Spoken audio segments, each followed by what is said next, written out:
আসসালামু আলাইকুম। আশা করি সকলেই ভালো আছেন। অনেক অনেক শুভেচ্ছা দিয়ে শুরু করছি আজকে রেসিপি। আজকে রেসিপি হলো ওলের টিকিয়া। আর ওলের টিকিয়াটা তৈরি করা খুবই সহজ এবং খেতে খুবই মজাদার। তো চলুন দেখে নেওয়া যাক কীভাবে ওলের টিকিয়াটা তৈরি করব। তো এখানে আমার ওলের টিকিয়া করার জন্য লাগছে ওল। এখানে আমি 150 গ্রামের মতো ওল নিয়েছি। আর ওলটা সেদ্ধ করে নিয়েছি। আমি আগের একটা ভিডিওয় দেখিয়েছি ওলটা কিভাবে সেদ্ধ করেছিলাম। আমরা পাতা দিয়ে ওলটা সেদ্ধ করে নিয়েছি। আর এখানে আছে আমার 3টে মাঝারি সাইজের পেঁয়াজ কুচি করে কেটে নিয়েছি। আর লাগছে বেসন। আর এখানে আমি নিয়েছি ধনে গুঁড়ো, কাঁচা লঙ্কা একটা কুচি করে কেটে নিয়েছি, জিরে গুঁড়ো, হলুদ গুঁড়ো, লঙ্কা গুঁড়ো, আদা রসুন বাটা। আর আমি মশলাগুলো সব হাফ চামচ করে নিয়েছি। জিরেটা একটু হাফের অর্ধেক একটু বেশি দিয়েছি। এইগুলো আমার আজকে ওলের টিকিয়া করার জন্য লাগছে। আর লাগবে সরষের তেল। তো আমি এখন এগুলো মেখে নেব। তো এখানে একটা আমি ছোট গামলা মতো নিয়েছি। আর ওলটা আমি প্রথমে ম্যাশ করে নেব।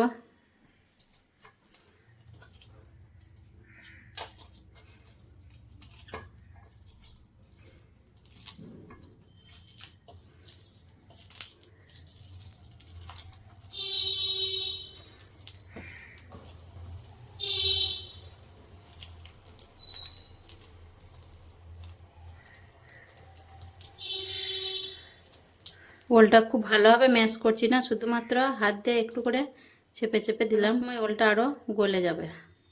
এখন আমি পেঁয়াজ কুচিটা দিয়ে দিচ্ছি।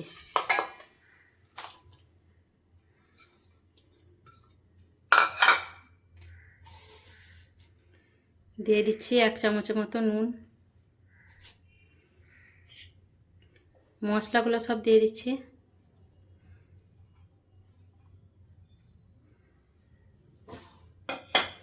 এখন খুব ভালোভাবে পেঁয়াজটা আর ওলটা চটকে মেখে নেব। তো ওলের টিকিয়া খেতে খুবই ভালো লাগে গরম গরম, আর খুব সহজ একটা রেসিপি। এইভাবে আপনারাও চাইলে বাড়িতে বানাতে পারেন।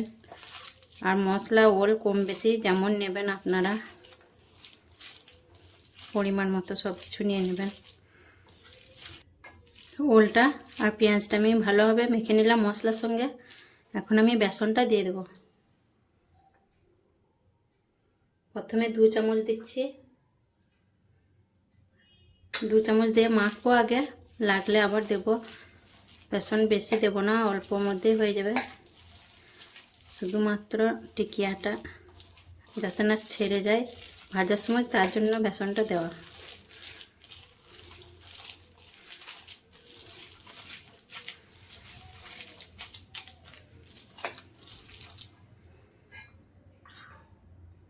আরও 1 চামচের মতো দিয়ে দিলাম। আর বেসন দেবো না আমি, এতেই হয়ে যাবে। এখন ভালোভাবে মেখে নিচ্ছি। ভালোভাবে মাখা হয়ে গেল। এখন আমি হাত দিয়ে গোল গোল করে টিকিয়ার আকারে শেপ দিয়ে দেবো। এইভাবে করে সবগুলো বানিয়ে নেব।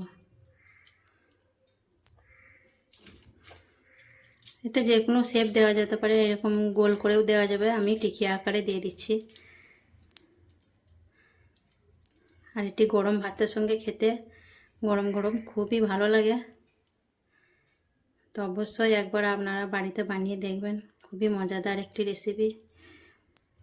তো এইভাবে করে আমি সবগুলোই টিকিয়া আকারে শেপ দিয়ে নেব। এখন আমি ভাজার জন্য গ্যাসটা জ্বালিয়ে নেব। গ্যাসটা জ্বালিয়ে আমি তাওয়াটা চাপিয়ে দিয়েছি। এখন সরষের তেল দিয়ে দিচ্ছি। তেলটা খুব ভালোভাবে গরম করে নেব, তারপর আমি টিকিয়াগুলো ভাজবো। তো তেলটা খুব ভালোভাবে গরম হয়ে গেছে। আমি এখন একটা একটা করে টিকিয়াগুলো ছেড়ে দিচ্ছি তেলের মধ্যে।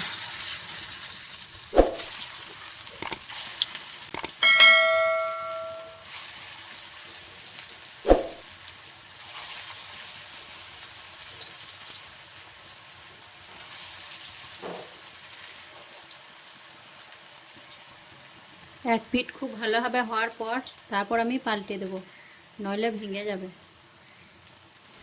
এক পিঠ ভালোভাবে হওয়ার পর এখন আমি এই দিকটা পাল্টে দিচ্ছি। আর গ্যাসের ফ্লেমটা কমিয়ে টিকিয়াগুলো ভাজতে হবে। প্রথমে আমি হাই হিটে রেখেছিলাম, তারপর গ্যাসটা কমিয়ে দিয়েছি।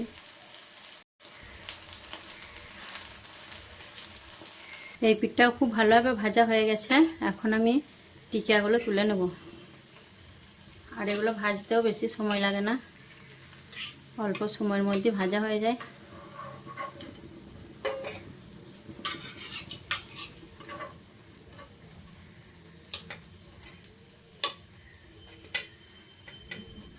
আর বাকি টিকিয়াগুলো আমি একইভাবে ভেজে নেব। তো দেখুন খুব সহজেই আমার হয়ে গেল ওলের টিকিয়া। আর এটি করা খুবই সহজ আর খেতেও মজাদার। দেখুন একটা ভেঙে দেখিয়ে দিচ্ছি। আর গরম গরম খেতে খুবই ভালো ভাতের সঙ্গে। আর এটা শুধু মুখেও খাওয়া যায় সস দিয়ে, আর গরম ভাতের সঙ্গেও খেতে খুবই ভালো। তো আমার এই ওলের টিকিয়াটি কেমন লেগেছে অবশ্যই কমেন্টে জানাবেন। আর আমার চ্যানেলটিকে সাবস্ক্রাইব করে আমার পাশে থাকবেন। আর বেল বাটনটি প্রেস করে দেবেন যাতে সব ভিডিও আপনাদের কাছে পৌঁছে যায়। তো আসবো আবার পরের ভিডিওয় অন্য কোনো রেসিপি নিয়ে। সকলে ভালো থাকবেন, সুস্থ থাকবেন। আল্লাহ হাফেজ।